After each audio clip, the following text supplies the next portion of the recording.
Assalamualaikum warahmatullahi wabarakatuh. Perkenalkan, kami dari kelompok 12 akan mempresentasikan mengenai materi lini produk. Di sini ada 3 anggota, saya Intan Nur Aini dengan NIM 2402010268. Saya Harina Nila Saputri dengan NIM 2402010274. Dan saya Naila Rafiqul A'la dengan NIM 2402010275. Oke, lanjut saja pada materinya. Oke, lanjut saja kepada pembahasan yang pertama, yaitu mengenai latar belakang dari lini produk itu sendiri. Dalam dunia bisnis yang kompetitif, perusahaan menghadapi tantangan yang terus berkembang, baik dari segi persaingan maupun kebutuhan konsumen yang selalu berubah. Di Indonesia, pasar yang dinamis dan beragam menuntut perusahaan untuk memahami karakteristik konsumen lokal serta tren pasar yang sedang berkembang. Dengan mengoptimalkan kebijakan terkait pemasaran lini produk, perusahaan dapat lebih mudah memperkenalkan produk kepada masyarakat dan memperoleh keuntungan maksimal. Selain itu, inovasi dalam desain produk dan jasa menjadi kunci untuk mempertahankan daya saing dan relevansi perusahaan dalam menghadapi perubahan lingkungan internal maupun eksternal. Oke, yang selanjutnya yaitu mengenai tujuan dari lini produk itu sendiri, yaitu yang pertama, menganalisis pentingnya kebijakan produk dalam pemasaran. Yang kedua, mengkaji peran lini produk, merek, dan pengemasan dalam meningkatkan daya tarik produk. Dan yang ketiga, mengembangkan strategi inovasi untuk mempertahankan daya saing di pasar. Oke, untuk selanjutnya itu mengenai rumusan masalah. Rumusan masalah yang pertama yaitu mengenai pengertian dari produk. Yang kedua yaitu mengenai pengertian dari lini produk itu sendiri. Yang ketiga yaitu mengenai teori yang menjelaskan lini produk dan kualitas produk. Dan yang keempat atau yang kelima yaitu menjelaskan mengenai faktor apa saja yang mempengaruhi pengembangan dalam lini produk. Selanjutnya itu materi mengenai definisi produk itu sendiri. Kesuksesan suatu perusahaan bergantung pada penilaian konsumen terhadap produk yang ditawarkan.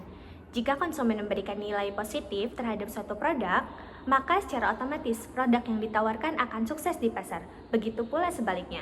Definisi produk sendiri yaitu merupakan alat pemuas kebutuhan, sesuatu yang dapat ditawarkan ke pasar serta dapat memenuhi kebutuhan dan keinginan konsumen, baik yang berwujud maupun tidak berwujud. Dan produk harus memiliki nilai tambah bagi pelanggan agar dapat bersaing di pasar bisnis. Oke, untuk selanjutnya yaitu definisi dari lini produk. Lini produk adalah sekelompok produk dengan fungsi serupa yang ditawarkan oleh perusahaan. Contohnya nih ya, lini produk pasta gigi yang terdiri dari pasta gigi herbal, pasta gigi pemutih, dan pasta gigi anak-anak. Untuk selanjutnya yaitu struktur lini produk, yaitu terdiri dari produk individu, lini produk, dan bauran produk. Produk individu berkaitan dengan produk tunggal dalam satu kategori, lini produk yaitu kelompok produk dengan fungsi yang sama, dan bauran produksi adalah keseluruhan produk dalam satu perusahaan. Selanjutnya itu mengenai keputusan lini produk, analisis penjual dan laba dari setiap produk dalam sebuah lini, profil pasar untuk menentukan daya saing terhadap kompetitor, dan evaluasi panjang lini produk, apakah terlalu pendek atau terlalu panjang. Keputusan melebarkan lini atau strategi melebarkan lini produk. Downward stretch menawarkan produk dengan harga lebih murah untuk menjangkau pasar bawah. Upward stretch menawarkan produk premium untuk masuk pasar atas. Two-way stretch memperluas kedua arah baik ke atas maupun ke bawah. Pengelolaan produk individu. 1. Penentuan atribut produk. 2. Pemberian merek. 3. Pembuatan kemasan. 4. Pemberian label. A. Penentuan atribut produk. Atribut produk merupakan faktor-faktor yang dipertimbangkan oleh pembeli saat membeli produk, seperti harga, kualitas, kelengkapan fungsi, desain, layanan, purna jual. Faktor yang berhubungan langsung dengan produk yang bersangkutan antara lain kualitas, fitur, dan desain. B. Pemberian merek. American Marketing Association mendefinisikan merek sebagai nama, istilah, tanda, simbol, atau rancangan, atau kombinasi dari semuanya, yang dimaksudkan untuk mengidentifikasi barang atau jasa penjual atau kelompok penjual dan untuk mendiferensikannya dari barang atau jasa pesaing. Merek sangat penting dalam keberhasilan produk, bahkan lebih penting daripada produk itu sendiri menurut Kartajaya. Orang cenderung membeli merek bukan hanya produk fisiknya seperti saat membeli kopi di Starbucks. Konsep ekuitas merek atau brand equity menunjukkan bahwa merek yang kuat adalah aset berharga yang dapat diperjualbelikan. Fungsi merek dapat dilihat dari dua perspektif, bagi konsumen dan bagi perusahaan. Bagi konsumen, merek mengidentifikasi sumber atau produsen, mengurangi risiko pembelian dan memberikan nilai tambah. Bagi perusahaan, merek menjadi sumber keunggulan bersaing dan penghalang bagi pesaing. Merek yang sukses adalah yang memberikan nilai tambah relevan, unik, dan berkesinambungan yang memuaskan kebutuhan konsumen. Dalam usaha untuk mengembangkan merek, perusahaan memiliki 4 pilihan, yaitu ada merek baru atau new brands. Sebuah perusahaan dapat menciptakan sebuah nama merek baru ketika memasuki sebuah kategori produk baru. Strategi ini dapat dilakukan karena tidak ada nama merek yang sesuai. Dan ada juga perluasan lini atau line extension, penggunaan nama merek yang telah sukses untuk memperkenalkan hal-hal baru ke kategori produk sejenis menggunakan nama merek yang sama. Dan perluasan merek atau brand extension. Perluasan merek melibatkan penggunaan merek yang telah sukses untuk meluncurkan produk baru atau berhasil modifikasi ke kategori baru. Dan ada multi merek atau multi brand. Perusahaan ingin mengelola berbagai nama merek dalam kategori yang ada untuk mengemukakan fungsi dan manfaat yang berbeda untuk memuaskan motivasi pembelian yang berbeda-beda. C. Pembuatan kemasan. Kemasan produk memiliki tingkat kepentingannya setara dengan pakaian bagi manusia. Kemasan yang baik adalah kemasan yang secara langsung dapat menggambarkan isi dari produk yang bersangkutan. Fungsi utama kemasan adalah melindungi produk. Selain itu, kemasan juga berperan dalam memberikan kenyamanan dan kemudahan, serta berfungsi sebagai sarana untuk mempromosikan produk kepada konsumen. Ada 4 faktor yang perlu dipertimbangkan dalam merancang kemasan produk, yaitu faktor konsumen, faktor perantara, faktor biaya, dan faktor lingkungan hidup.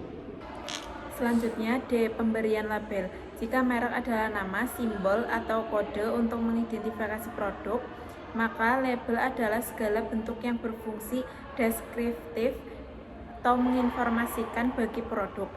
Label juga menjelaskan asal produk, kandungan produk, fitur produk, cara menggunakan produk, cara menyimpan produk, harga produk, tanggal kadaluarsa produk, dampak positif dan negatif produk, informasi nutrisi, tipe produk dan servis yang tersedia. Khusus di Indonesia, label juga menginformasikan halal tidaknya produk, khususnya bagi produk makanan dan minuman. Teori lini produk.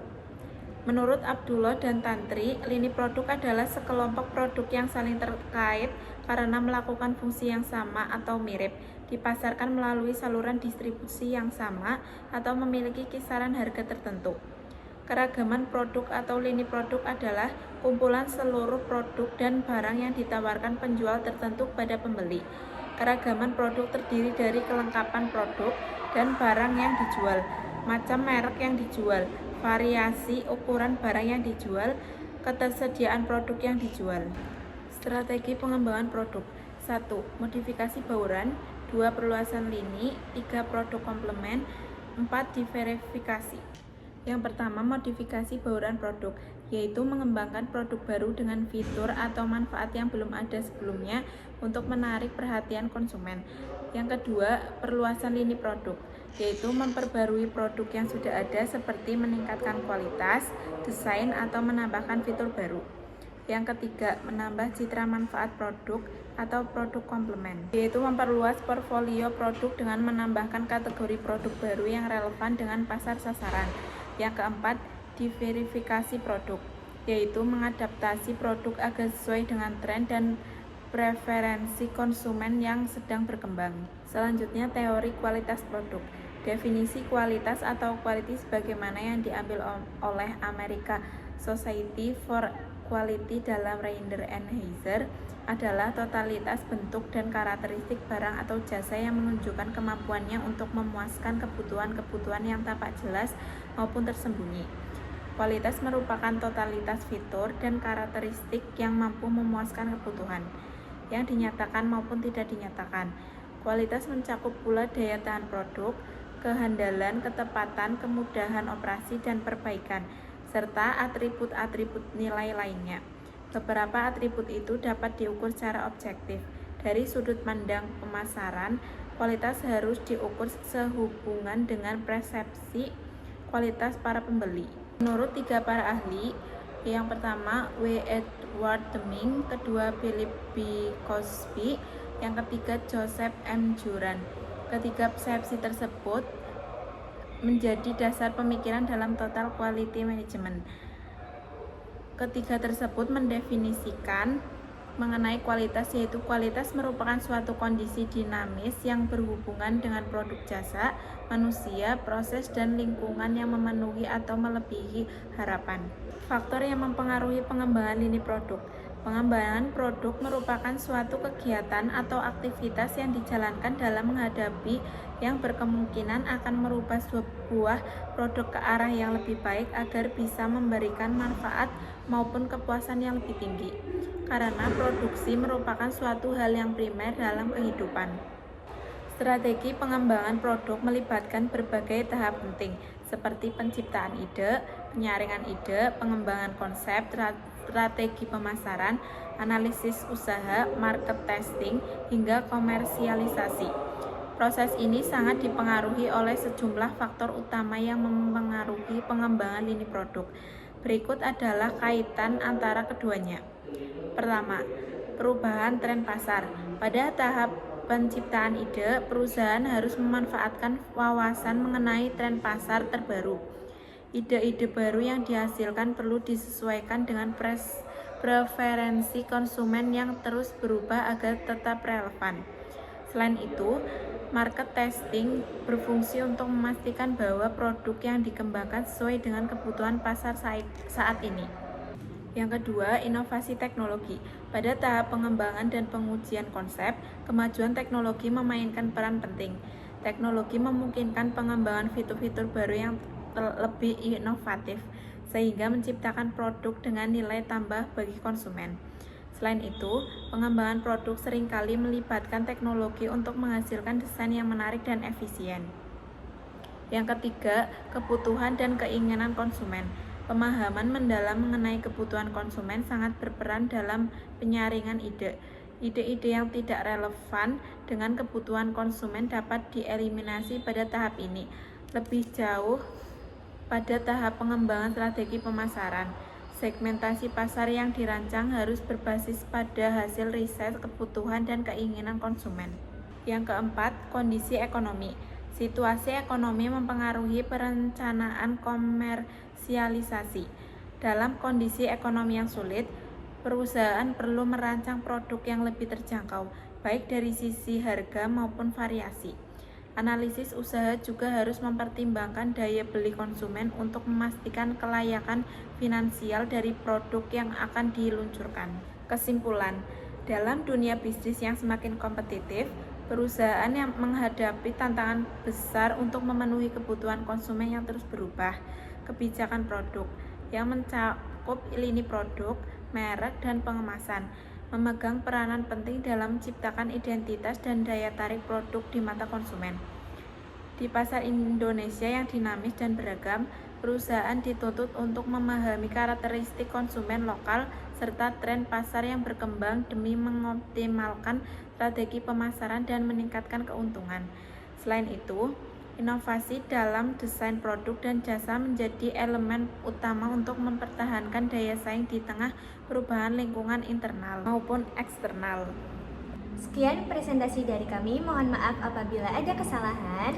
Terima kasih. Wassalamualaikum warahmatullahi wabarakatuh.